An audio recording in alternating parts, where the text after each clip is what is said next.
ఇప్పుడు మనం తీసుకునేది ఏంటంటే ఈక్వల్ ప్రపోర్షన్ ఆఫ్ ఇసుక, సేమ్ పర్సంటేజ్ మనము కాంపోస్ట్ వాడతాము.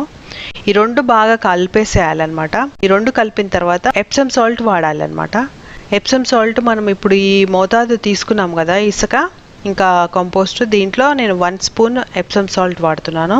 ఎప్సమ్ సాల్ట్ ఏంటంటే సీడ్స్ వేసారనుకోండి, సీడ్స్లో జర్మినేషన్కి హెల్ప్ఫుల్ అవుతుంది అనమాట ఈ ఎప్సమ్ సాల్ట్. సో ఇప్పుడు దీన్ని సాయిల్ ప్రిపేర్ అయిపోయింది. అయితే మనము సీడ్స్ వేసేటప్పుడు కొన్ని స్టెప్స్ ఫాలో అవ్వాలి. సీడ్స్ బాగా జర్మినేషన్ అవుతాయి, అలాగే అవి పెరుగుతున్న కొద్దీ వాటికి మంచి పోషకాలు వస్తాయన్నమాట. సో మనం పాట్ ఎప్పుడైనా తీసుకుంటే కూడా కంప్లీట్గా డ్రైనేజ్ ఫెసిలిటీ బాగా ఉన్న పాట్ తీసుకోవాలి. దీంట్లో ఈ కన్నాలు నింపడానికి మనము కొబ్బరి పీచు కానీ లేకపోతే ఒక క్లాత్ కానీ వాడతాం అనమాట.